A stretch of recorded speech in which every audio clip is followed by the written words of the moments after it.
Hey guys. Hello. Hey guys, how you going? Doing Good, well. how are you? I'm excited. Oh my gosh, your quality looks great. Ours looks so grainy. Hey, Julie Zeneth, you're in Texas?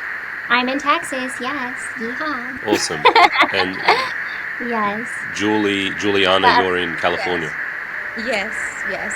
Yeah, Mm-hmm. awesome. And you're in Australia. How amazing. I'm You're in like Sydney. Hi. Yeah. Sydney, Australia. From the future. We did. Today we wanted to hear a male's point of view perspective in regards to like effeminacy, because we're two girls over here that are currently dealing with these men out in the world, and we've definitely just noticed that there's a lack of like masculinity, especially like obviously like within the Catholic Church, because we're Catholic people over here. So yeah, we kind of just wanted to hear your perspective in regards to effeminacy, and I don't know if just your of course. thoughts. Yeah, that's cool. Okay, cool. Yeah, look, I'm happy to jump into it. You guys okay with me asking you a few questions as we go? I'm not really one to just talk. I like to sort of a little bit more two-way. So if I can ask, what's your states in life at the moment, each of you? Single. I like to say I'm single and a stay-at-home daughter. Stay-at-home daughter. Awesome. Yeah. So you're not working at the moment or anything like that? No. I am. Okay. Yes, I am unfortunately not a daughter. Yeah. What do you do? I actually do social media management for photographers. Oh, specifically for photographers. Yeah. Awesome. Yeah. Mm-hmm. So I'm on my phone like all day, every day. Yeah. Yes. Yeah. Okay. And I'm in software engineering, so I have a software engineering business. Yeah, that's my sort of main thing. Yeah. So then you do like chat side. Like all the stuff on Instagram. That's just that's just like a hobby. That's a by night sort of thing. Yeah. And weekends and whatnot. So, but no, it doesn't.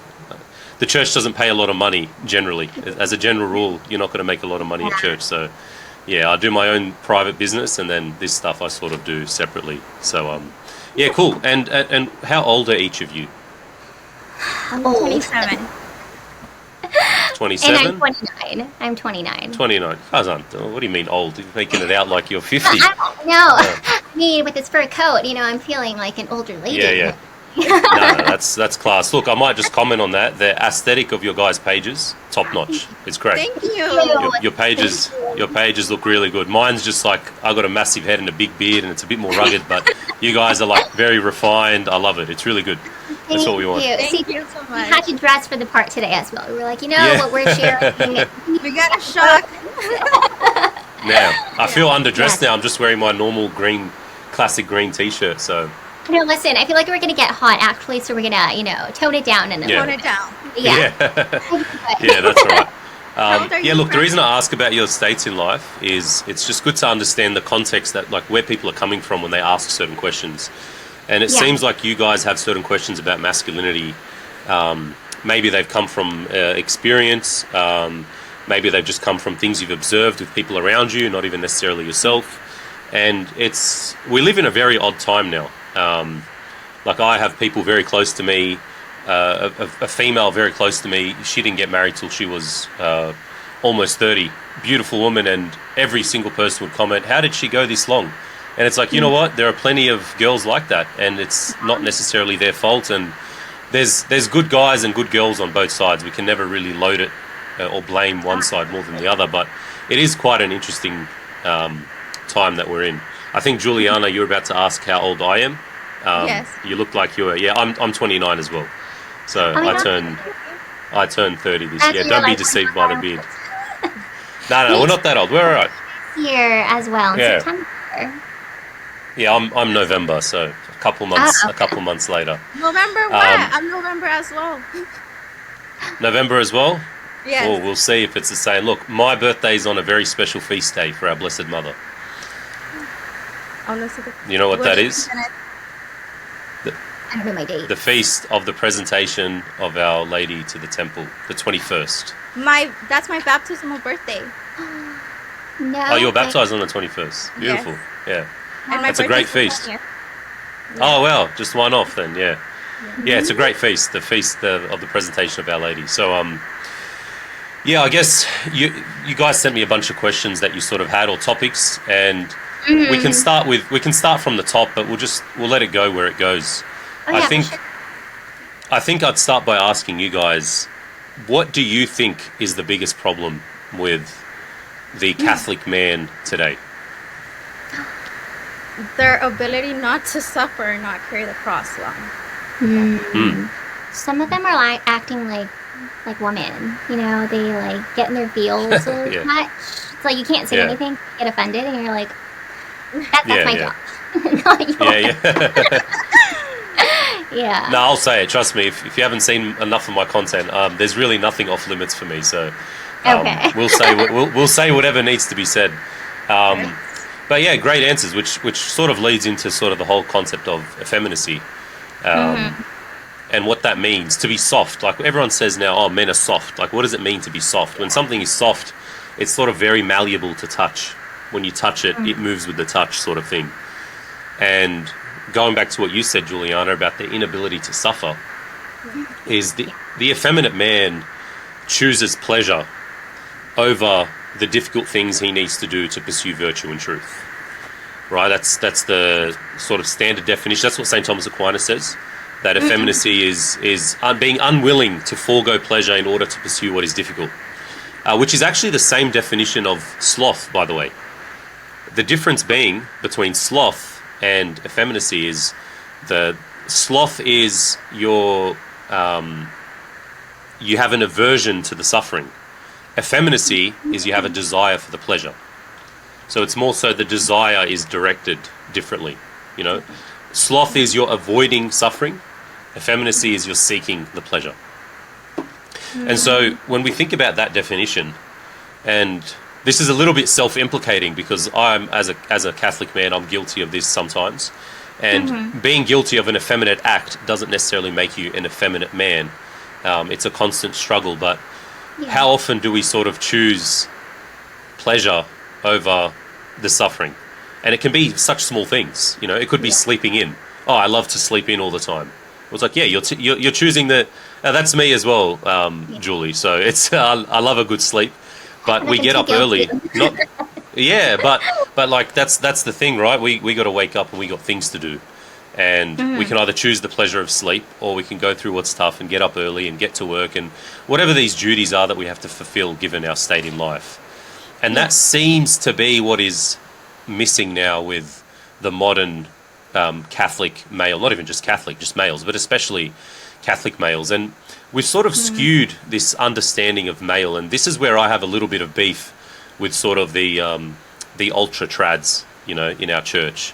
We've got all these different factions within our church. I don't really fit into any of them. I'm a Maronite, and so the Maronites in Sydney, we don't typically fit into, you know, the charismatics or the trads or, you know, this or that. But the issue that I have with a bit of the Catholic masculinity movement, especially among the trads, is masculinity has become this thing that it's dependent on, you know, your stature and how you present and how you speak and how dominant you are and how much of a strong leader you are. And in some ways it's all true, but it's skewed a little bit off what's actually important.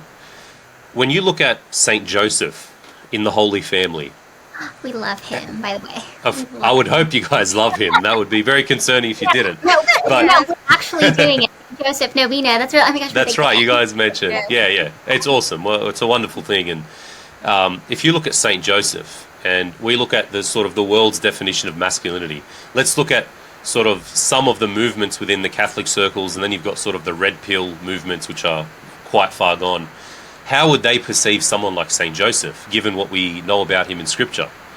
I mean, the bloke never said a word, quite literally in Scripture. Didn't say a word. He wasn't the loudest one in the room. He wasn't the one that stepped in and demanded control. He operated with a very different and authentic masculinity. Now the question is, did he ever forego suffering in pursuit of pleasure? I mean, quite the opposite. We can only imagine what kind of suffering he went through when he found out Our Lady was pregnant before he understood exactly what was going on. And so now we've got sort of these movements where even sort of Orthodox Catholics traditional Catholic men have this view of, the testimony of my masculinity is sort of how dominant I am and how obedient my wife is to me, and all these things which they're looking more superficially, like how they're perceived from the outside, but really it's much more interior than that. The masculine man chooses suffering over his pleasure in the smallest of ways that no one can see, sometimes not even his own wife, not even his own children or his own family or his own friends, etc. And so there's been a bit of a mismatch, I think, with where masculinity should be and where it actually is within our church. And we're seeing this sort of revival. I don't know about you guys in the US, maybe you can speak to that, but in Sydney or Australia, we're seeing a bit of a revival with my generation and the ones coming up below me, where a lot more people are seeking Orthodox Christianity, Orthodox Catholicism. There's this beautiful revival we're seeing where there's a lot more interest in getting the faith as it should be, solid and unfiltered.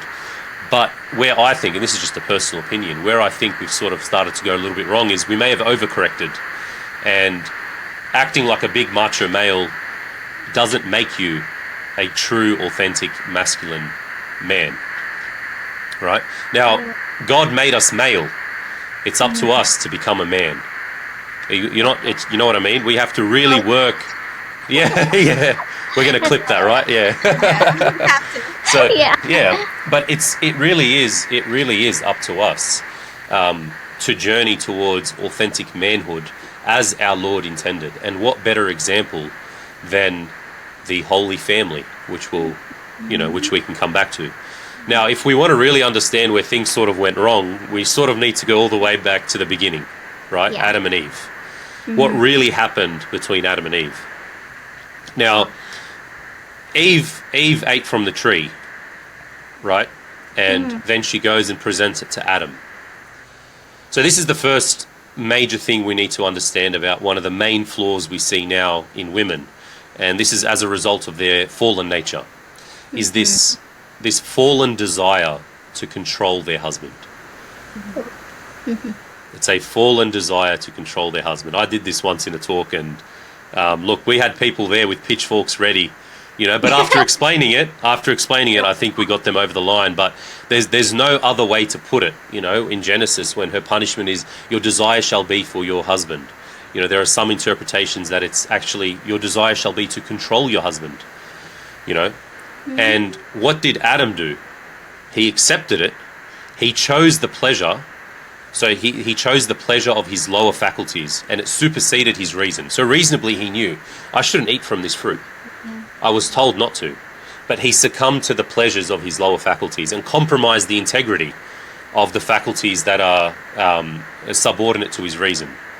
So he chose the pleasure there first. Yeah. But some of the church fathers say something else, right? Some of them also say he chose the fruit and that pleasure because he didn't want to be separated from his wife. Yes, I've heard that. Oh. Yeah. I would rather not be separated from my wife. I'd rather not upset my wife. I'd rather not have disunity with my wife, and instead I'll go along with it.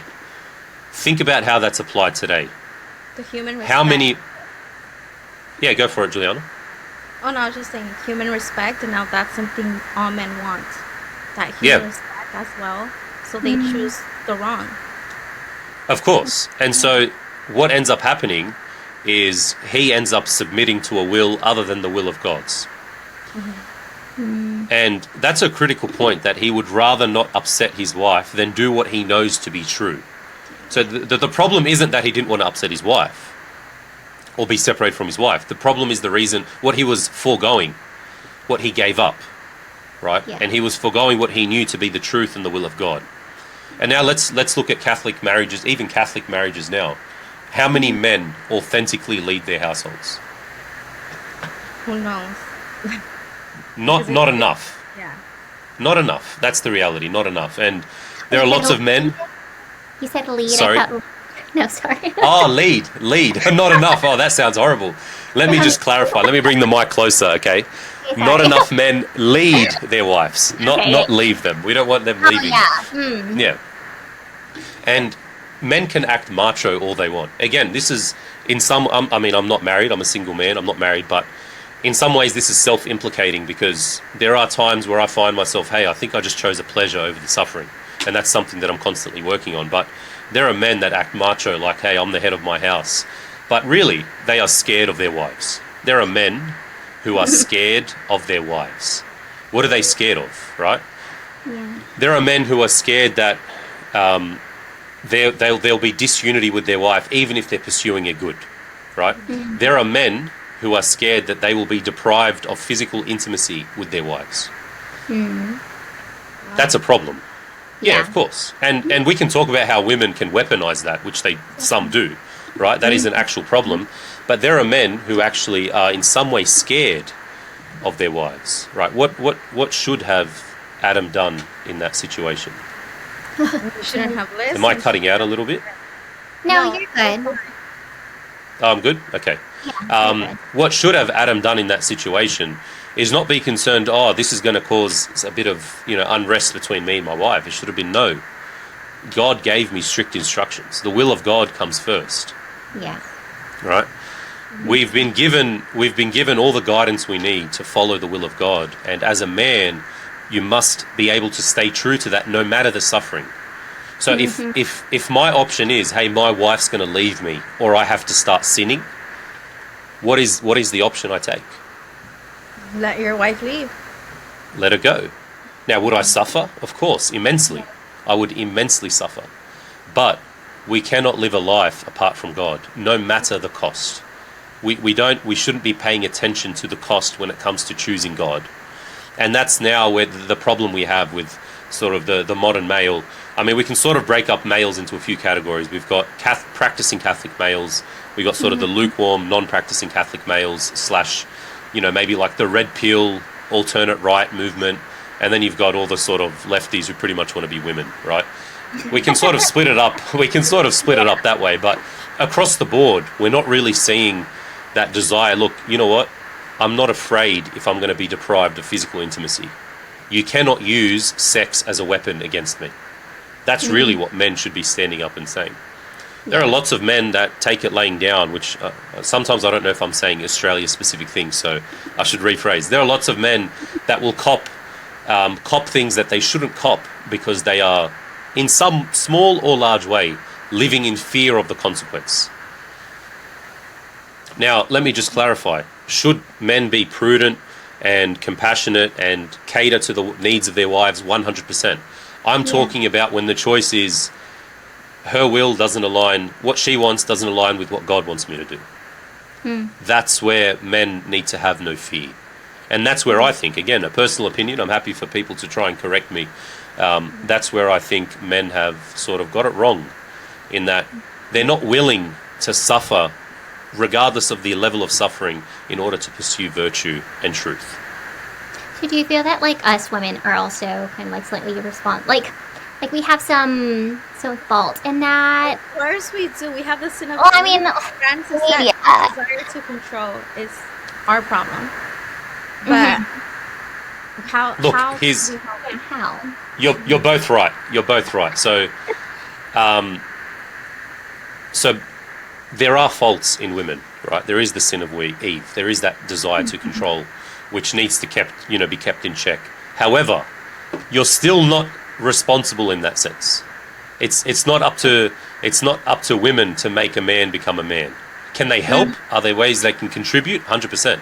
But at the end of the day, if a man isn't acting authentically as a man according to the will and plan of God, that is not your fault. That's our fault. Another problem of Adam is not wanting to be accountable for his actions. That's for sure. Yeah, we'll get to that. As I think I know exactly what video you've watched, Juliana, because you're speaking to the different parts in order, which is good. I might just drop one of these now. That's right. Great priest. It's a great watch. Yeah, we should definitely link him as well. I think it's a great video for people to watch. But where was I going? Yeah, so there are faults, of course, in women. There's no doubt. But at the end of the day, it's up to us. It's not up to women to give men permission to be men. It doesn't really work that way. It's not up to you guys to give us permission. It doesn't work that way. It's up to us to do what we've been called to do, with or without your permission or your blessing, right? We should do what is right simply because it's right. Now, are there ways you can contribute and help men grow into that? Potentially. There are some men, they could definitely use a hand, and we should be working together to sort of build up that image of the Holy Family, for sure. And we can talk about what some of those things are. I guess we can go, Juliana, to the whole point of the accountability, right? And you did ask, like, what are some red flags or things to look out for? I've always maintained, if I was to summarize, in my view, in my experience, what I've seen, what I've learnt, how would I summarize masculinity? It really does come down to accountability. Just be accountable. Be responsible for what is yours and what you're meant to be doing. It's no one else's fault.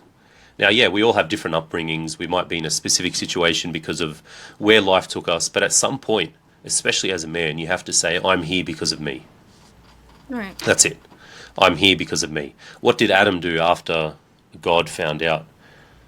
Oh, he said to him, how did you know you're naked? What did Adam say, Juliana? No, don't ask me. I'm not smart. What do you mean? You've probably watched that talk 35 times. It's okay. No, Zeneth can answer this. Go ahead. Me. Sorry, I muted because my noise. He blamed her. He didn't just blame her. All it's her fault. He didn't just blame her. He almost blamed God as well. He said, it was the woman that you gave me. Oh. Like, he said, the woman that you gave me the fruit. So he blames her, but he also blames God. Yeah. You know, the audacity. Yeah. Instead of just being like, yeah. That's so true. It's like a little slap in the head. How dare Yeah. And with this as well, like sometimes as a woman, you want to give correction, not correction, but like kind of like, oh, like you're doing this wrong. You kind of don't want to enable the effeminacy, but they get offended. So how can women like approach the situation? Because it's like, well, you don't want to hurt their feelings because then it's going to be another chaos, you know? Look, if it's going to be chaos because you suggested to a man, hey, I'm not sure this is the best way to do things. Have you considered this? If that's going to cause chaos, that's a major problem. That's a major red flag. The problem isn't that he doesn't listen or agree. The problem is he can't have the conversation and critically think and actually process, hey, you know, could she be right about this? That's why I think I put up a reel once from one of my talks where I jokingly said, it's okay if your wife is right, or sometimes she's right or something. Like, Yeah. it's okay. It's okay to be like, you know what? She was telling me maybe this is not a good idea, and I think after a week of doing it my way, I think she's right. It's okay to be like, you know what? I've considered. You were right. I should do it this way. That's okay. It's not undermining your masculinity. It's actually upholding your masculinity because you're letting reason prevail rather than your pride, which is, oh, I'm the man. I made the decision. We're sticking to it. You know. But if you're in a relationship with a guy pre-marriage and even suggesting that he's not potentially on the right path or doing the right thing, if he can't even have those conversations, I would definitely say that's a red flag. That's raging insecurity. And raging insecurity in a man is very hard to deal with. Now, again, I'm not suggesting he has to agree with you. He might have the conversation with you, and after speaking for 15 minutes, say, Julian, look, I get what you're saying, but I think this is the right call, and I'll take it to prayer, and I'll keep what you've said in mind. But I think what I'm doing is the right call. That's fine. Yeah. Then it's up to you from that point. Hey, do I actually trust him to lead? And if you don't, then that's fine. You can find someone else. It's not a big deal, right? So the problem isn't, the problem isn't that, oh, he disagreed with me. The problem is how the conversation went. Is he actually listening to me? Is he being reasonable? Is he ingesting the information that I'm giving him? Is he taking it to prayer? Those are the more important considerations, as opposed to did he agree with me or not. Because I think did you just click? Is that a thing? Don't poets do that in poetry? They snap and stuff. Oh, do they? Yeah. I think so. Yeah. I think something that women have is like, even it's not just in a relationship, but whether it be your father, your brother, your cousin, You want to probably just have them be self-aware, and then they react with emotion and feeling, and that's where it's, it's lost. Like, it's not just when you're in a relationship. No, it's like the men around you. True. You want Very help, true. and Correct. that's where it becomes difficult. Yeah, but Juliana, always remember, conversion is not an act of the intellect as much as it is an act of the will. Sometimes people don't want to change yet, and you can't break the wall down with an iron fist. And there's no better example than Saint Rita. Look up the story and life of Saint Rita. Her husband didn't repent for all his wrongdoing and abuse until a couple of weeks before he died. They barely enjoyed a few weeks of true reconciliation before he died. And sometimes the bare minimum we should be doing is we should always pray for these males, and we should always let them know that we're here when they need.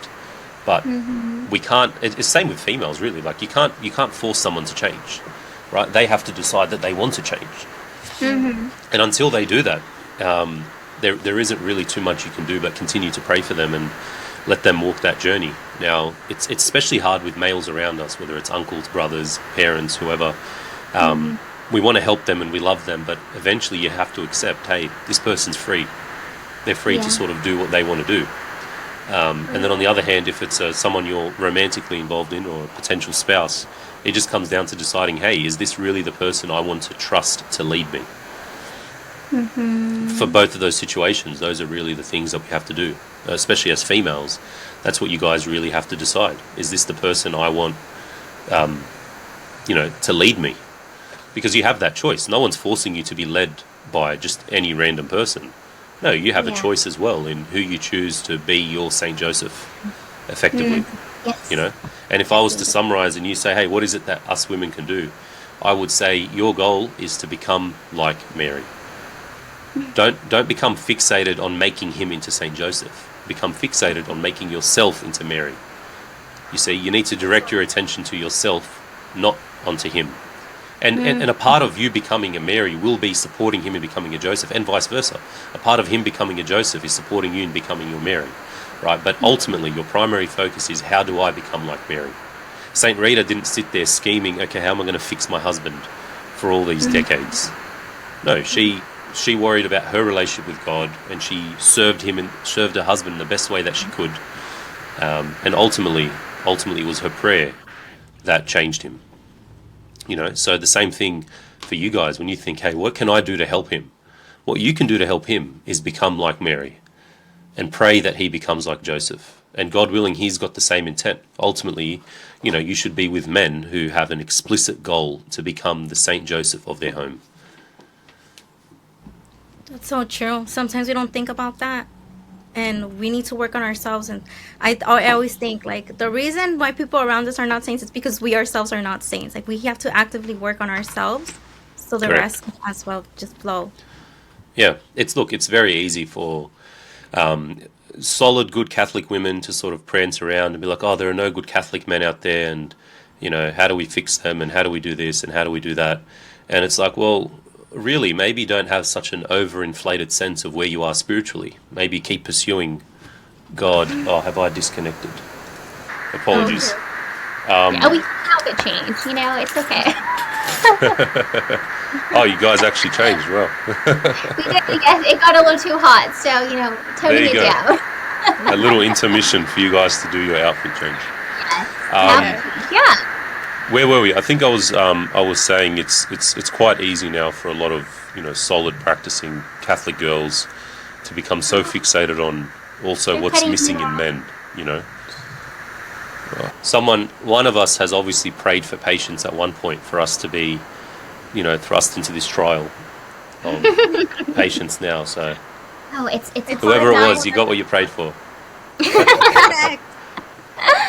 For sure. No, that's okay.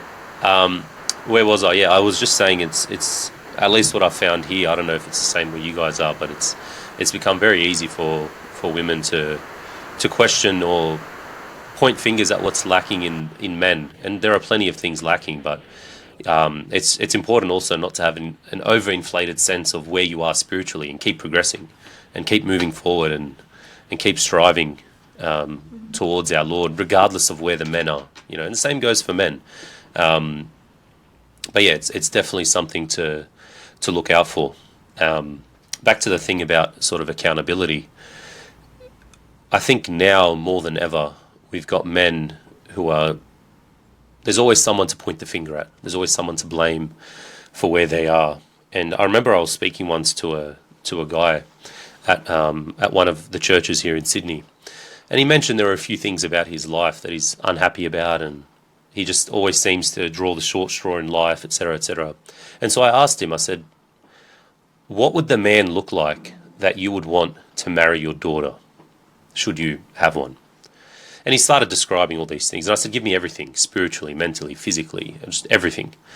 And he said, "Look, I'd want someone who'd be strong and fit, and I'd want someone who has a good prayer life and a devotion to our Blessed Mother, and is, educated or has a good job or at least works hard, etc." And I just said to him, "Okay, all of those things, write them down, and then you do them. Like, you need to do them before you demand them for your daughter. The man that God wants you to be is very close to the man that you probably want for your daughter, but you have to go out and do it. And we can't neglect any of these aspects. And that's where the whole thing comes back to, like, embracing the suffering, and foregoing the pleasures. Like, yeah, if you want to be fit, you do need to wake up and go to the gym, and you need to go on runs, and you need to train, and you need to push yourself in these things, because all of those aspects contribute to the building of one's character. So something that I've recently started doing, because obviously on my Instagram I do a lot of talks and stuff, and I upload clips, and sort of in my church community here in Sydney, I'm a little bit known for the talks and stuff. But what I found is there's this huge focus on talking about the faith, and our church does a lot of social events and dinner dances and all these things, which is great. It's great to bring people together. But I thought there's something missing in this whole pursuit of the holistic male. And so I made this thing called the Iron Project. And the Iron Project, based on the scripture quote, "As iron sharpens iron, one man sharpens another," it's essentially documenting my journey from a complete beginner to, in 12 months, competing in my first amateur boxing bout. Right? And a lot of people are a bit thrown off by that. Like, how did you end up doing this? And I said, well, it's something that requires a lot of mental struggle and physical struggle. And one thing that men harp on about all the time is, my wife is responsible for this and that, and she needs to know how to cook, and they've got all these requirements. And it's like, look, we sort of joke, a man being able to fight is like a woman being able to cook. You guys have every right to say, I want a man who can protect me. And most guys have never trained and don't know how to fight. And instead of going your whole life never having to prove it, I mean, a woman has to prove, we know, if a woman can cook after one meal, she can't exactly dodge it her whole life. But there are men who can avoid that situation their whole life. And hopefully they do avoid the situation of having to fight. But there are some situations where you can't. And a woman shouldn't have to wait for that situation, before she finds out just how much he can really protect her. And so it's all about sort of pushing towards becoming a holistic Catholic male in all elements. And so now I'm sort of documenting that journey on YouTube and whatnot. And we've probably had about 17, 18 guys locally now join the gym who are now boxing as well, and taking it up as a good sport that really trains you and pushes you mentally and physically. It really is important. As well. Sorry, You Julie? need to have that everywhere. I was just saying that there's a lot of discipline as well. Exactly right, yeah. Yeah. Yeah. So it requires a lot of discipline, and it's easy to just talk about the faith, right? It's easy. I mean, I'm the most guilty. My whole page is just me, all these talks, all these clips, right? But I don't want to live as a hypocrite. I want to challenge myself, and part of being authentic is not shying away from the limitations we have. Like I said, even this stuff about effeminacy is a bit self-implicating, because I think of times where I've chosen pleasure over the difficult things, and I think, Francis, you're a bit guilty here, and that's something I have to keep working on. A lot of guys walk around, with their shoulder, chest puffed out, thinking that's what makes them strong. It's like, well, really, any guy who steps in the ring is very quickly humbled when you realize it's a very different ballgame. So it's about us becoming responsible, fully accountable. There's a great saying that says, a boy becomes a man when his father dies. And what does that mean? It doesn't mean necessarily physically dies. It just means a boy becomes a man when the buck stops with him. So as you're growing up, if I'm growing up, I was 15, 16, 17, whatever age, if I'm in trouble, the first person I'm going to call is, I'm going to call Dad, Dad, I need something, I'm in trouble, whatever it is, There's there's a step behind me where the buck stops with them. A boy becomes a man when the buck stops with themselves. There's no one else. There's no one else to depend on. If my wife needs something, it's up to me. There's nowhere else I can go where someone's going to be able to help my wife and my children. It's only me. And when you start to look at your life like that as a man and say, look, you know what? The buck stops with me. You start to apply it to everything. Okay, so I need to work hard, have a good job, have a business, whatever it is, so I can provide for my family. I need to have a strong prayer life. If you told any man, if you said to any man that's married, and you said, hey, on this night, next week, Tuesday night, someone is coming to your house and they are going to harm your family. They're going to harm your wife and harm your children. What do you think that man would be doing that night? Getting prepared. Yeah. Getting prepared. Yeah. Probably if he's in Texas, he's locked and loaded. In Australia, it's not that simple. We got horrible gun laws here. Even conservatives. I've actually been getting one. I'm like, oh, that's scary, but yeah. Look, guns is an interesting topic here in Australia because our scene is very different. Guns were banned like 30 years ago or something, and even conservatives here are, sort of anti-gun.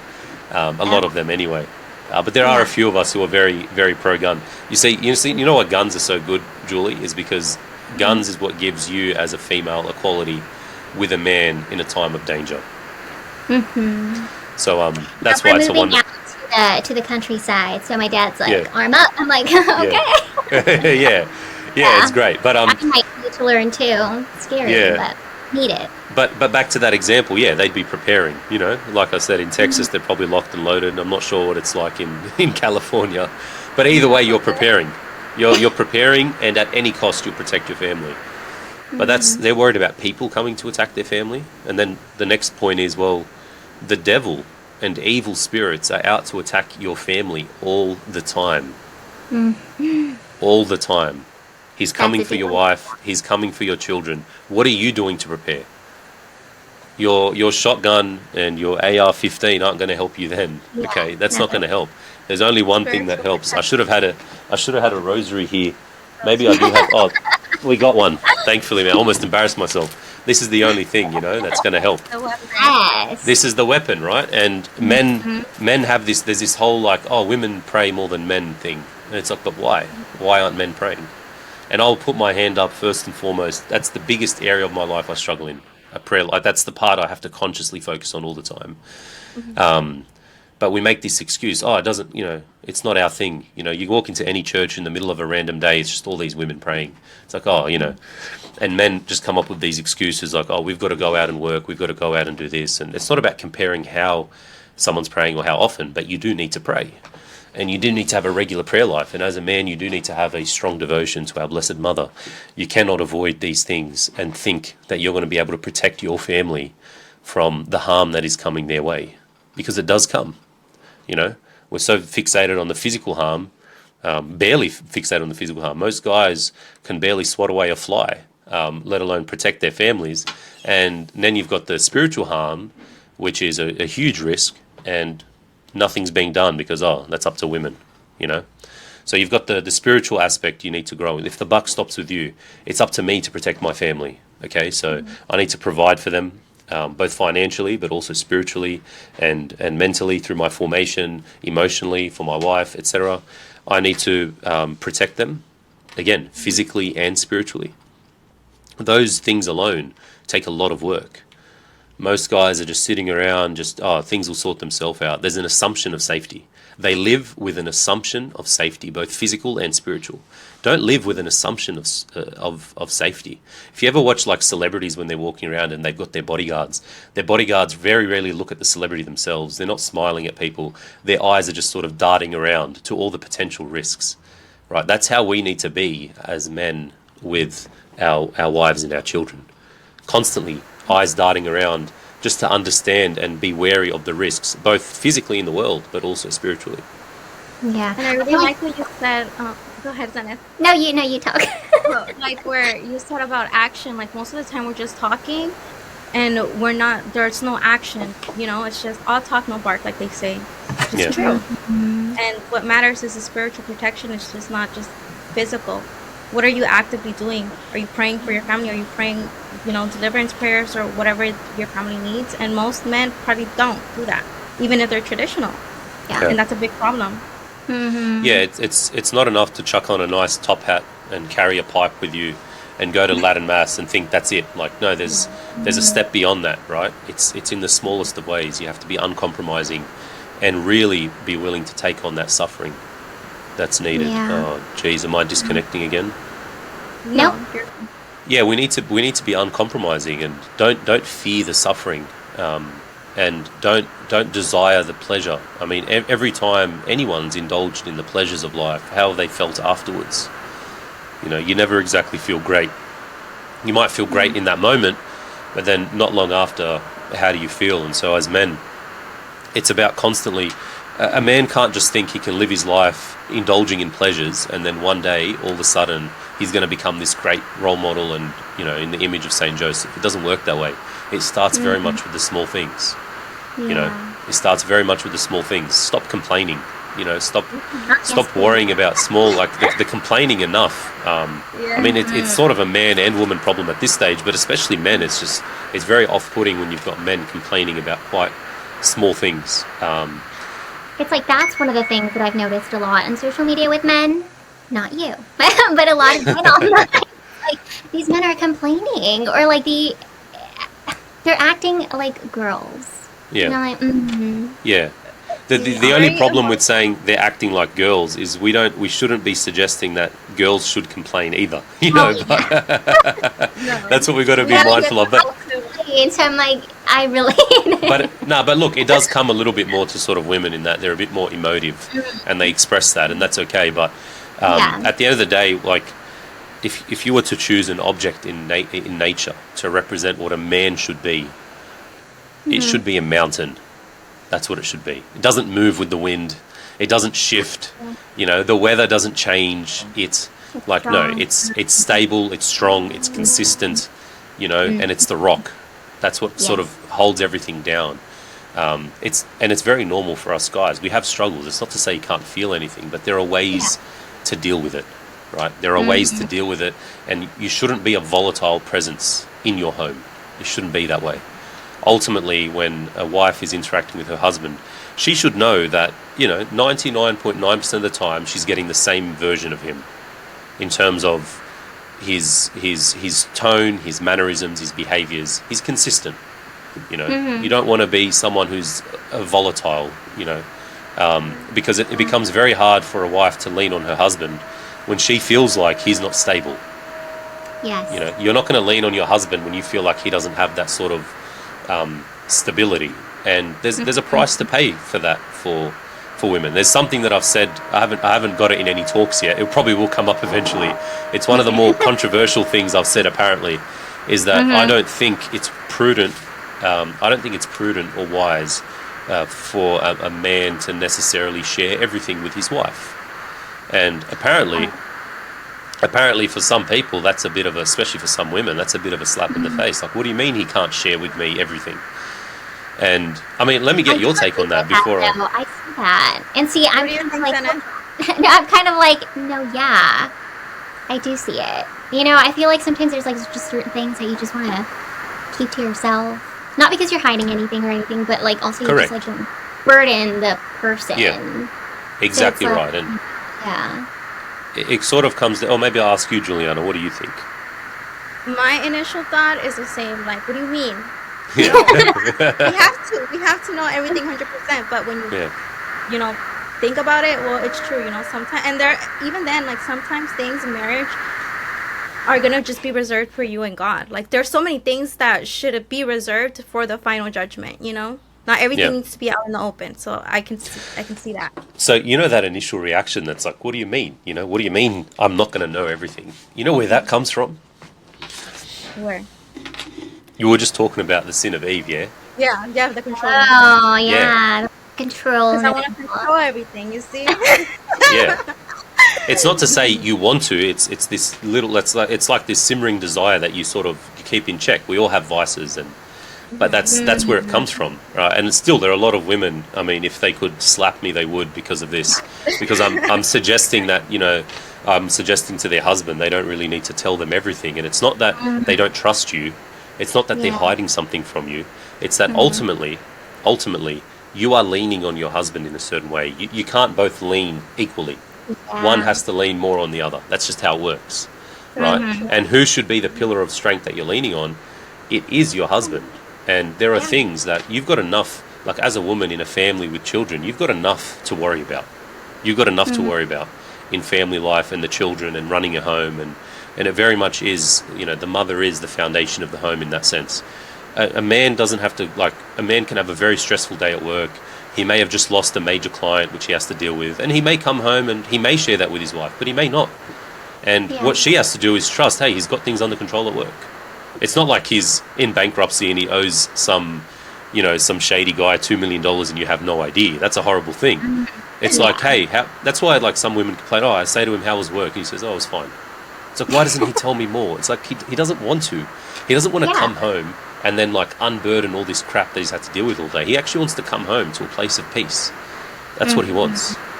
That's what he wants, And that's why in scripture where it says as iron sharpens iron, one man sharpens another, that's why the fraternity between men is so critical. Because you guys might say, well, if he can't share certain things with me, where does he go? He goes to other good, holy men. And that's okay. That's not an insult to you.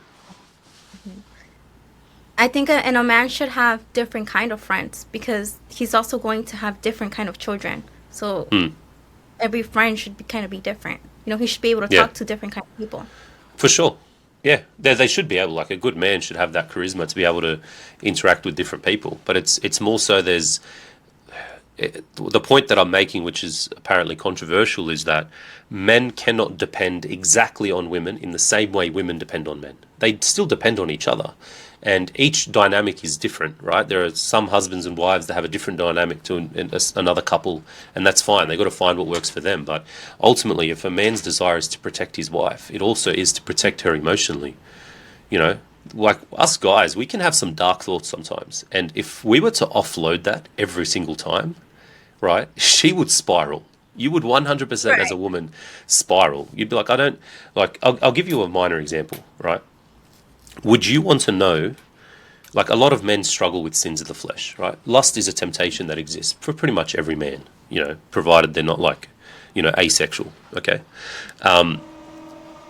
If I'm going through a small phase where I'm struggling with lust, or I'm struggling with attraction for my wife in a minor way, if I can resolve that with my spiritual director and a very close, trustworthy friend, and then it's sorted out in a week, imagine what would happen if I shared that with my wife. You think she'd be over it in a week? No. Never. Ever. It goes on forever in the mind. Yeah. Never. It would be 5 years later. You'd be like, 5 years ago, you said you weren't even attracted to me. It's like, oh my gosh, it was one day. I had a bad day. Everything. So They remember. But it's just to protect. I remember there was one time I was in a previous relationship. I was dating a girl and something had happened and it sort of threw me off. I didn't understand the decision she had made with something. I just thought, do I bring it up with her? Do I not? I'm like, but if I bring it up, it's going to become this big thing. And so I remember I called a very close friend of mine. Actually, he was at my place, and as he was leaving, just next to his car, it was a 1-minute conversation. I said, hey, man, I got a question. This and that happened. He's a trustworthy, he's a very close friend. It's not a random I'm sharing things with, but I said, X, Y, Z happened. Is this normal? And he just started laughing. He goes, Francis, you have no idea how normal this is. And that was the end of it. I never thought about it again. It never concerned me. It never bothered me again. It was sorted in literally 25 seconds. Because I spoke to someone, a trustworthy male, who can be objective, who's probably been in the same position, and I didn't offload it until I knew it was a problem. And it turns out it wasn't a problem. That comes out of a desire to protect. That's what it comes out of. It's a desire to protect. It's not because we don't respect you or think you're up to it. No. We want to protect you. We're not going to offload every single issue that we have. In fact, I would say that's a problem. If a guy is offloading every single issue that he has on the girl that he's dating, engaged to, or married. Like they don't. You don't need that, you know. And that's where it comes down to, as a woman, you say, what can I do? Like, trust your man. If you're married to him, I hope you've discerned you can trust him. If I was married to a girl, I would be very surprised if she's like, oh, you know, can I take a look at how your business is running operations-wise and, you know, ingoings and outgoings just to make sure it's all good? It's like, well, no. Like, you got to trust me to, like, this is my business. You just got to trust me to do what I need to do. You know, when I leave the house and I'm out there doing what I need to do for the family, you need to trust me. You know, there are guys now, if they're usually home at 5:30, at 5:40, their wife's calling. Where are you? You're late for dinner, blah, blah, blah, blah, blah. It's like, what are you doing? You're like, what do you think your husband's doing? Out gambling? Like, what's the likely thing? When he comes home and you say, oh, you're running a bit late, he'll probably say, yeah, I got caught on a job, you know. The job went overtime, I was stuck at the office, whatever it is. I was stuck with a patient, whatever the job they have, right? There needs to be more trust. If you're going to marry a guy as a woman, you need to trust the man that you're marrying to lead you. You need to trust him, even when he's not exactly leading you where you want to go. That's where things get very hard. Because a lot of you know, sort of your trad women or, you know, traditional women will be like, oh yeah, like the man leads. And then they'll be like, yeah, like I want you to lead me over there. Take me there. It's like, well, no, that's not how it works, right? Here are the directions I want to go. Yeah, here are the directions. No, take this road. But, you know, you're driving, but take this road. And that's the best analogy of how most marriages are now. She sits in the passenger seat and she's sort of telling him where to go, but he's got his hands on the wheel like a macho man. Like, no, you're not a macho man because your hands are on the wheel. It doesn't mean anything, you know. But for that to happen, you know, guys need to be someone that can be trusted. That's the problem. Like, they need to show that, hey, spiritually I'm in tune, physically I'm in tune, and mentally I'm in tune, and I desire a life of self-sacrifice. Self-sacrifice is a bigger part of being a man than it is even for being a woman. Like, we should be willing, like in Ephesians 5, he says, you know, love your wives as Christ loved the church, that he died for her. You know, and an interesting thing that St. Chrysostom says, have you guys read any of St. John Chrysostom's writings on family life? Chris, how do you spell that? Chris. I'm terrible with my sayings. I'm so sad. Yeah, no, that's okay. I'm not. That's okay. Don't be sorry. It's okay. I'm no expert either. These are just some of the focus areas. But St. John Chrysostom says, I'm still learning. It's like Catholics with the Bible. We're pretty horrible with Scripture generally, us Catholics compared to the Protestants. So don't tell me to quote anything. lots to work on there. But St. John Chrysostom says, a lot of men, right? They think that they should only be a St. Joseph if their wife is being a Mary. I should only die for my wife if she's submitting to me. I should only sacrifice for my wife if she's subordinate to me. But that's not what we're called to do. There's no conditionals. You're called to be Mary regardless of what your husband's doing. And your husband is called to be Joseph regardless of what you're doing. You know? And so as a guy, our pride can get in the way and be like, what? If she's going to be like that, then I'm not going to do X, Y, Z. It's like, no, hold on. That wasn't the deal. The deal was you will love your wife as Christ loved the church. What did the church do to Christ? What did the church do to Christ? Not a trick question. Don't ask me questions about that. I'm sorry, I'm putting you on the spot. Well, like, we all know what happens in Scripture. You guys know what happens in Scripture, right? You know the end of the story, death, resurrection, and whatnot. So the death part, right? What did the church do to Christ? The church crucified Christ. And so what John Chrysostom says is your wife could never belittle you and mock you and disrespect you and spite you more than the church did to Christ. And yet what did Christ still do for the church? And that's probably the hardest thing. I personally had to be like, oh, that's a tough one for me. Even if she mocks me and belittles me and all these things, I still have to react with affection. That's tough. But that's the calling. That's the calling. And the same goes for the women. Don't say, oh, I'm not going to submit to my man until he X, Y, Z. No. You're called to submit in all matters that aren't sin. That's it. Not conditional upon him being like St. Joseph. Right. You have to focus on yourself. And so men, even now, they make conditions upon which they will self-sacrifice for their wives or their women. It doesn't work that way. You need to, no matter what, love your wife as Christ loved the church. Christ had no conditions for the church. It was the church itself that crucified him. He had no conditions. He loved. That's it. He showed affection. He sacrificed, no matter what. And that's where the holy marriages are born, where you have a man who, the time he wakes up for work doesn't depend on whether or not, he had an argument with his wife last night, or whether they had a nice night, or whether they had sex. That shouldn't affect what time he wakes up in the morning and goes to work. No. He wakes up and he goes to work because he loves his wife. That's it. He loves his children. That's it. Take accountability. Do you know how many men say, oh, it's not my responsibility to do X, Y, Z in the house? Like dishes and changing diapers and doing all these things. Well, actually, what the church fathers tell us is that it's all his responsibility. Everything. You want to be the top guy, right? You want to be, Top Gun. You want to be the macho man. Okay, take accountability for everything. Everything. The difference is those things effectively become delegated to his helper. Not his servant, not his slave, but his helper. But if a guy's going to rock up and say, look, I'm the man of the house, it's like, yeah, no worries, you're the man of the house. You're responsible for everything. From the diaper to the dishes to dinner to work to mowing the lawn to going to work to making money. And then it's up to you to lead us in how we're going to delegate these roles between us. None of this, wash my hands of it. You know who else washed their hands? Who else washed their hands of it? Why do you ask this question? I didn't prepare for this. In scripture, who washed their hands? Who washed their hands and absolved themselves of any responsibility for what was happening? Lord, right? I forgot. Pontius Pilate. Wait, have you guys read the Bible? Francis, I'm joking. No. Francis, we have a Saint Bernadette brain. Yeah. On steroids. Saint Bernadette brain. I like that one. Look, I know I'm sort of putting you on the spot, just randomly asking questions, but it's just how I am.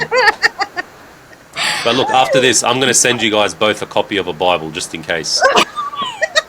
I actually literally have mine in front of me. It's really No, I'm just kidding. But look, a lot of guys wash their hands and think, oh no, that's not my responsibility. That's her job. Well, it's like, look, you may agree on it. We say it colloquially, like, yeah, sort of it is, but it's more so when he takes ownership. Everything in my family, everything in my house, it's my responsibility. And then it's about working out with his wife, how are we going to delegate these roles, who's going to own what. But ultimately, it all comes back to him. It all has to come back to him. Everything, the good, the bad, and the ugly, it all comes back to him. And what men need to understand is that when they take that road of accountability, authentic masculinity, even if at times it might upset their wife or upset their kids because they don't see what he's trying to do, they will respect him. Women don't respect effeminate guys who are like, oh, I'm not sure I want to, go swimming. The water's a bit cold. It's like, really? Like, we've come all this way and you don't want to go swimming because it's cold, No cold plunging. Yeah, exactly. I mean, if you're not cold plunging, are you even Catholic, Yeah. But it's become the craze now. But it's really when a man chooses to take responsibility and he's accountable for everything in his own personal life, but also for what's happening in his family, with his wife, with his children, in his household, right? That's when the buck really stops with him.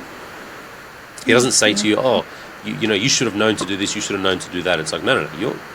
You want to be top. You want to be the top guy. You want to prance around. All these Catholic guys prance around. Oh, the man is the leader. Men and women are different. Men are leaders. It's like, yeah, that's fine. If you want to proclaim that and shout it from the rooftops and comment on people's Instagrams, then you have to be ready to live with the full extent of what that means. And that's where the problem is at the moment. Some guys don't really understand the full extent of what that is. And if we're going to talk about simple red flags to catch out some of this stuff, it's, you're speaking to someone, and when you're speaking about something that's happened with them or in their life or the state of their life, they always seem to have someone else or something else to blame. There's always something. There's always someone else or something else responsible, and sometimes very subtle. Sometimes they're very explicit. But we all know people like this, where it's like, oh, how come you were late today?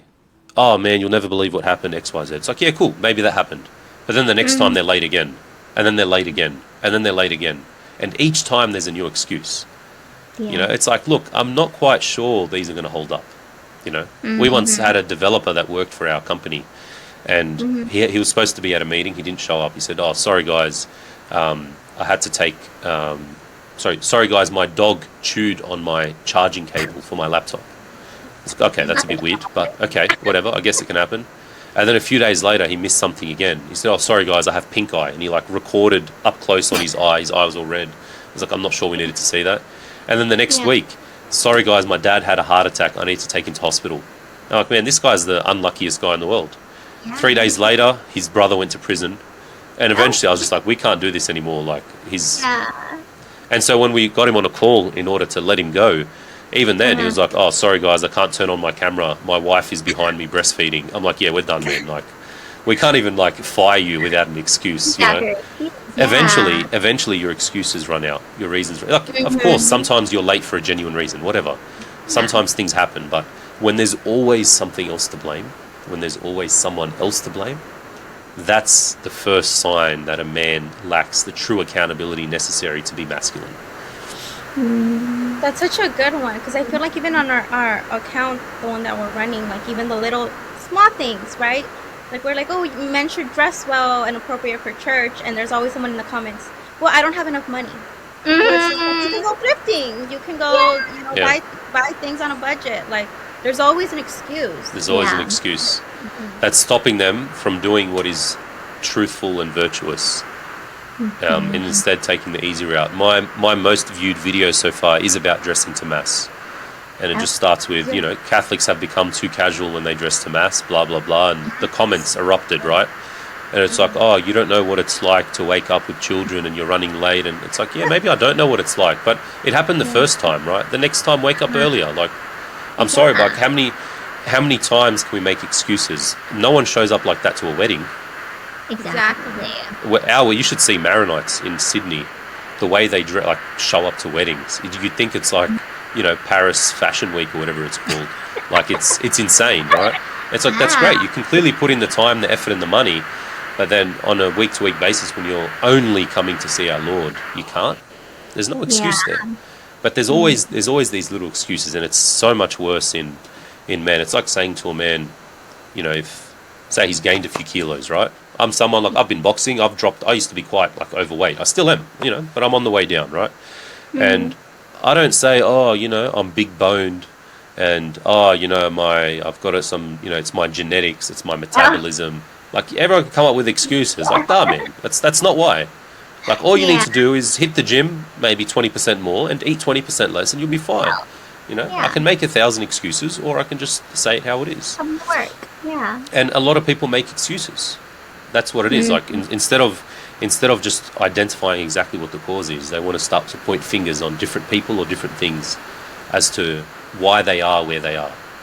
And that's a miserable life to live. So that's the first sort of red flag, I would say, or at least an orange flag to pick up if someone is like that sort of too much as a man. The next thing is that they find ways to justify them indulging in pleasures. They like to justify them indulging in pleasures. I'll give you the most popular and famous example. We're going to go with like the Andrew Tate example. So Andrew Tate, he preaches some great things. He says, go to the gym and work out and start a business, right? Probably wouldn't want to start the business he started for obvious reasons, but generally on a high level, it's like these are some good things we can look at. But then when it comes to sexual morality, what he does, he doesn't say, look, you know, I struggle in these areas. No. He says, no, it's different. If a man sleeps with multiple women, it's not the same as a woman sleeping with multiple men because of how they're wired. We can do it and still love the same person. Women can't do it because X, Y, Z. And he's created this moral framework to justify why he can't control himself sexually. That's effectively what he's done. You preach they justify it, right? Oh, you preach self-control, wake up early, go to the gym, No days off. Stop wasting time. Don't hang out with losers. Don't spend your time partying and clubbing when you're broke. And all these things that promote self-control. But then when it comes to sexual morality, no one's promoting self-control anymore in this, little red pill space. No, all of a sudden it's like, no, it's different for men. We're wired differently. It was famously, I think, Lila Rose was on the whatever podcast with, I think Justin Waller is his name. And he's one of the same guys, he's got multiple women and I think multiple children with multiple women, I'm not quite sure. And she says to him, but, you preach about having self-control and you're a real man's man and all these things. Why can't you control yourself in this aspect? And mind you, he pretty much has his back to her when he's answering her. And he says, I'm just not wired that way. That's just not how I am. And he says, the comments are saying that you're getting on my nerves. You're not getting on my nerves. I just find you annoying. And he starts pretty much insulting her. Because she touched on a very true point. Don't preach and say you embody self-control if you can't control yourself in all areas, especially the most important of virtues, which is chastity. And that's where most men fall down, in that area specifically. If a man has any expectations that impurity is going to be okay I shouldn't say before you're married. Impurity is always wrong. Let me rephrase. Acts reserved for marriage are going to be okay before marriage, and that's something that he thinks should happen. You should not even go there. If he's even like, I think it's okay, then you shouldn't even give him a chance, because you're automatically entering an occasion of sin. At the very least, you want someone who's committed to being pure, and if they fall in that area, then they're also committed to reconciling with our Lord and turning away from that life. But someone who's openly for it, someone who can justify it and find a way to justify it, then 100%, it's a straight no. So that's the second thing, is people who men who justify their indulgence in pleasures. That's a good one. Yeah.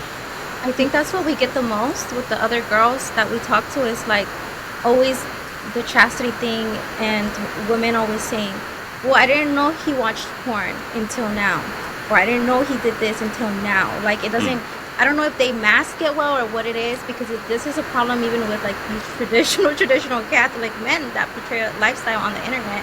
Yeah. But behind the scenes, it's like, you're not living up to that. You're not living what you're preaching. And then when these women give these men a chance, it's like the complete opposite. And it's like, I didn't even know how to spot it. That's something that I have seen a lot. Yeah, exactly. And that's why it's important to look out for, again, I wouldn't call it a red flag per se, because everyone falls in this area, but just generally when someone indulges in, or you find that they succumb to their pleasures a lot.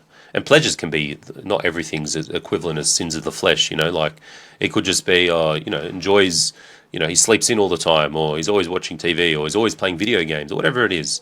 And all of these things, sometimes they're done in moderation, and they might have a phase where they sort of exceed a little bit and they got to cut back. Like I go through that.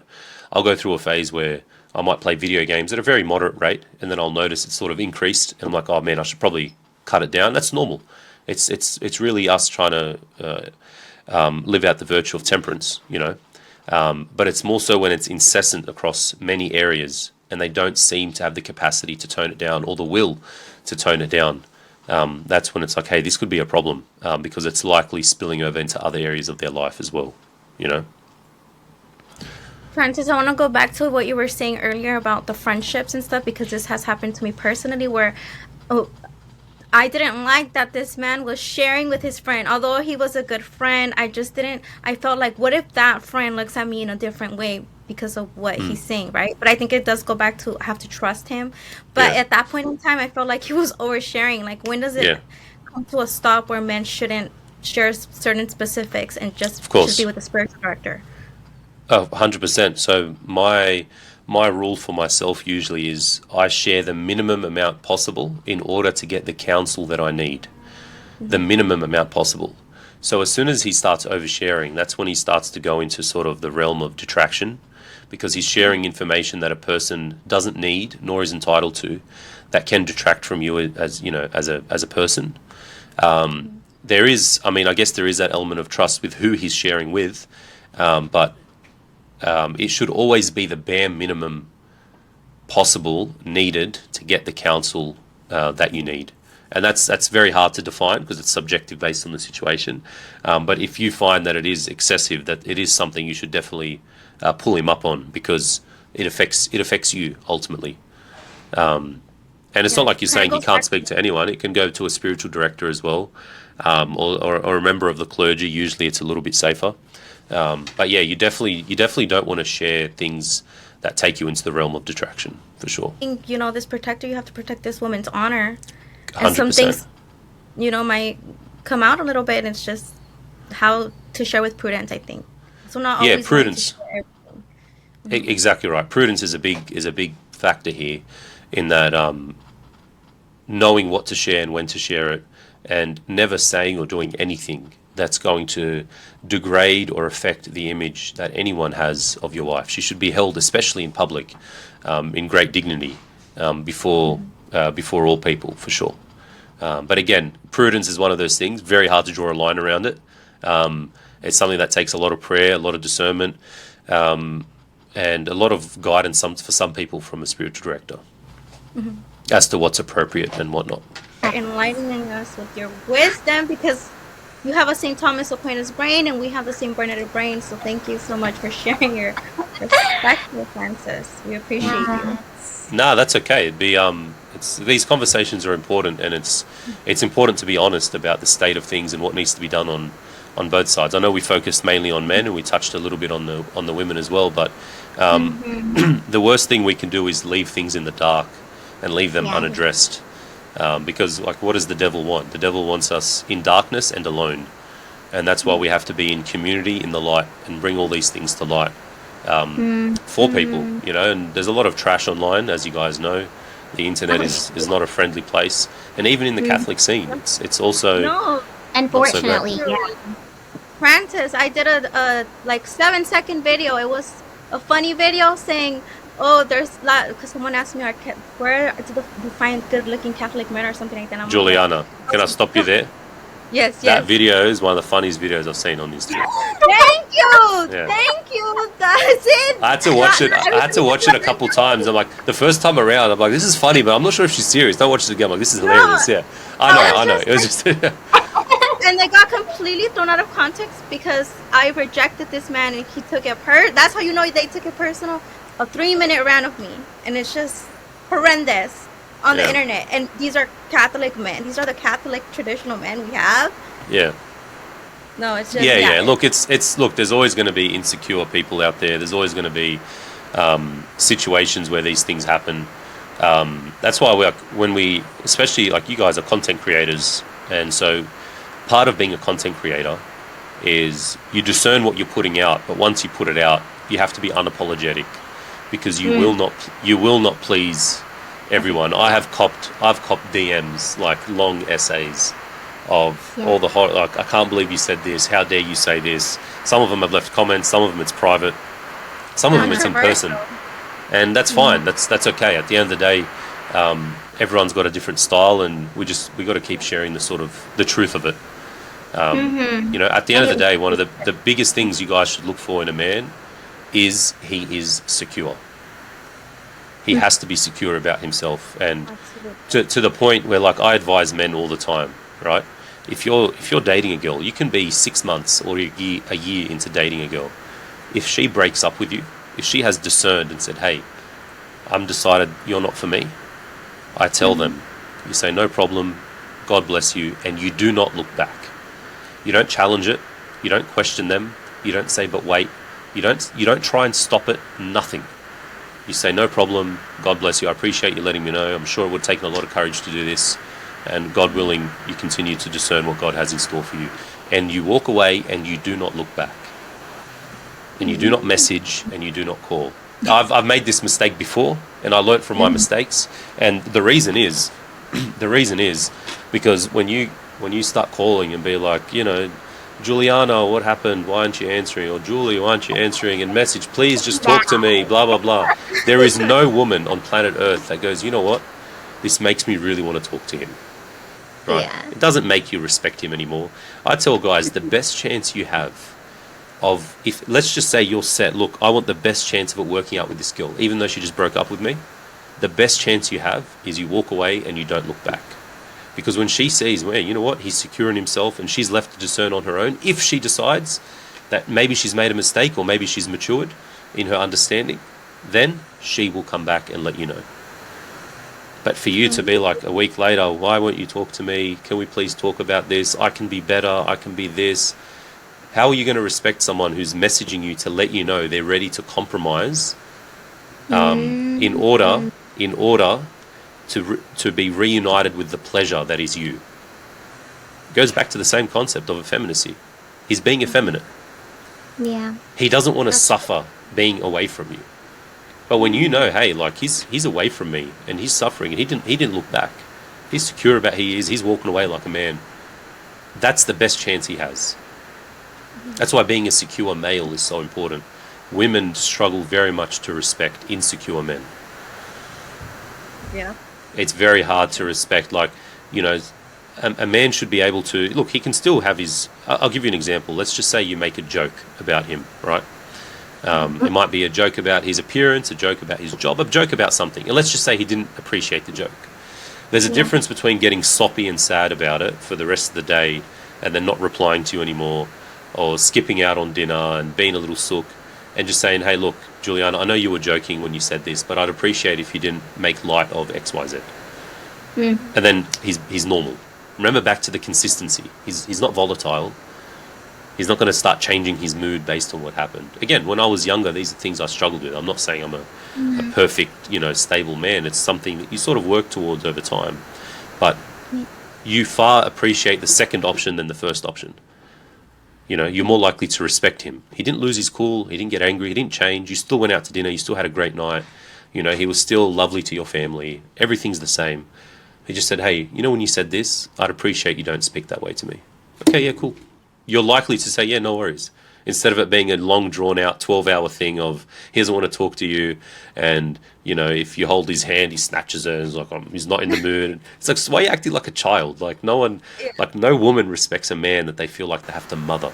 That's what a child, like your son, will do when he's 5, and you've upset him because you won't let him watch his favorite TV show, and now he doesn't want to sit in your lap. Like, it's the equivalent, you know. It's a what does the generation now call it? It's an ick. Isn't that what they call it now? Yeah, it's giving ick, isn't it? Yeah. I'm trying to learn all the jargon from. But that's why it's important to have a secure man. You know, you want someone who's secure in themselves, secure in what they're doing, and it doesn't mean you can walk all over them. No. It just means the way they deal with things is with stability. You know, they deal everything's with stability and they're calm. And that's what keeps you calm. It will keep you calm, knowing that he's calm. You know, a lot of guys I speak to, they say, Francis, sometimes, you know, something will happen. We'll have a night out. We'll be out with people, whatever. And she might do something and it really bothers me. But it always ends up this huge fight and I don't know how to stop that. And I always give him just one bit of advice. I just say, wait until the next day. That's it. Don't deal with it that night on the way home. You're dropping her off. No. Just wait. Just go to sleep.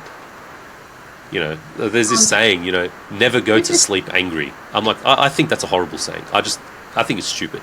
Never go to sleep angry. It means you have to resolve everything before you sleep.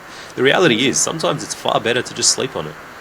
You know, it doesn't mean you treat them differently, but you might be upset and you say, you know what, I'm feeling a bit upset now. I'll sleep it off, and tomorrow if I'm still upset, I'll speak to him about it or speak to her about it. You know, that's how you sort of keep that. It's natural for us to have a rise in emotions, but that's how you make sure you maintain that stability. You know, not being reactive, rather dealing with things when you're reasonable, when you're calm, when you're being rational in what you're saying. I think we're all guilty of this. Sometimes you just react off emotion. I know I do. I'm a choleric, so I'm always like, here. And then later you think about it and it's like, I shouldn't have done that. So see, and I'm like, I'm the person that just keeps everything to myself. Yeah. That's probably a different issue, Julie. that's probably I just don't want to burden everybody. I'm just like, and like you said, I'll sleep it off, and then I feel better usually.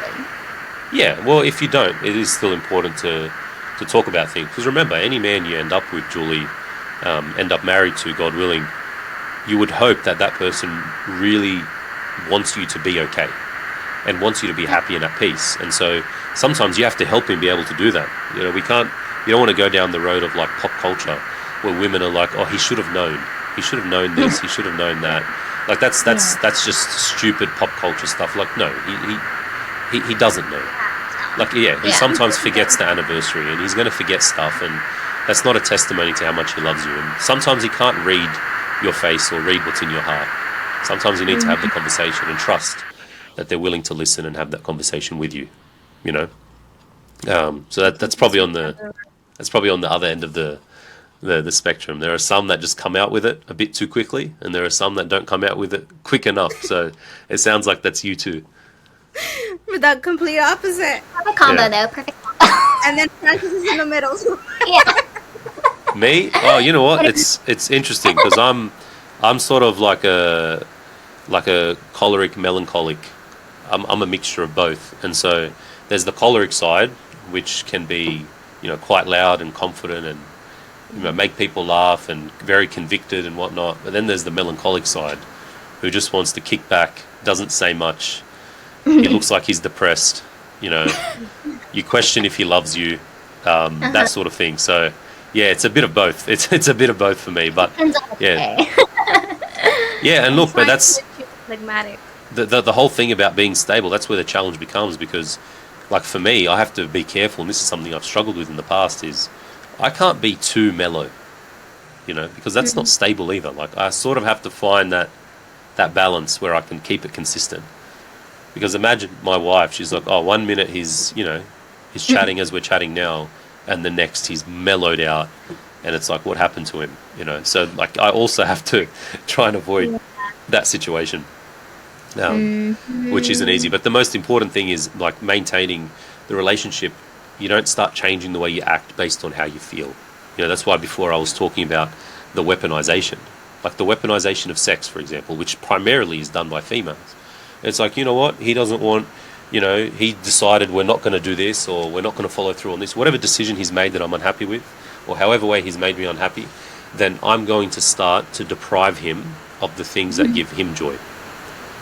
It's a horrible way to think, because St. Paul warns us explicitly about this when he talks about the marital debt. When you as a woman are married, your body becomes his, and his body becomes yours. So interestingly enough, in other parts of Scripture, when he's talking about men and women, say Ephesians 5, he gives different instructions to men and to the women. He says, women respect your husbands, husbands love your wives. That's not an accident. There's no accidents in Scripture. It's because love matters primarily to women, respect matters primarily to men, right? But then when he talks about the marital debt, he says equally for both of them. Your body is his body is yours. And so without a just reason, you can't actually deny each other. And it's like, why would Scripture mandate something like that if it didn't believe that it was so critical to their relationship and to their marriage? That's why. It's so critical. I love this because I feel like we need more of these talks too, because we've had conversations in our girls chat about this very topic. Yeah. But I feel like people shy away from this topic, like the marital act one. No, why do we? Like, we should be talking about it. We should talk about everything, yeah. Like, I did this to a talk at my church with like 60 people, and that's why I say nothing's off limits. There's no topic that like, it's in Scripture. Why would we pretend like it's not there? You know, and it's a real issue. You know, it's being weaponized, and when it's being weaponized, what it does is it actually causes a bigger wedge. This is what it comes back to: the desire to control. It's the same thing. Why would women weaponize it? It's like, if I'm not going to get what I want explicitly, I'm going to do it this way. You know, oh, dinner's running late today. Sorry. It's like, why was dinner running late? Is it actually because it was running late, or it's like, you know what? He can be a little bit hungry for a little bit longer, you know. And these are nothing short of evil thoughts, mind you. It's an evil thing to think, I'm going to punish someone. Same for a man if he does the same thing. Like, imagine a man said, you know what? No more money. I'm not going to make any more money. Yeah. Everyone would be up in arms. What do you mean you're not going to provide for us anymore? It's like, okay. So then what do you mean you're no longer going to continue to submit to him as his wife? Same thing. Like, people can. We use it in different ways, right? Men and women use it in a different way. Like, That's women right. are more manipulative in that Correct. sense. When it Correct. comes to that, we don't have the strength of a man, they say, right? Yeah, that's right. That's really is their strength. It's like, you know what, we're going to be a little bit more cunning with how we do things, you know. But that's something that very much comes from that desire to control, and needs to be regulated severely. Otherwise, it can go unchecked very quickly, and that's how you get these wedges. And so when I did this talk and I discussed that, and I talked about the marital debt, when you define the marital debt to people, it always seems to be the case that 80% of the people upset are women. But it's the same instruction for both. It's like, why aren't men upset with this? Most guys are like, oh, that's cool. Like, that's not a bad deal, you know. But really, it actually goes both ways. But it's the women, like, what do you mean I have to? It's like, well, you're married. You're one now. And the marital act between you is so critical in both a procreative and unitive function to your marriage, to the point where it's mandated by the word of God. So yeah, it's an explicit warning essentially against the weaponization of it, to get what you want. Because it's like, you know what, I know he's in charge and he's the leader, but it's almost like getting him to do what you want without him doing what you want, you know.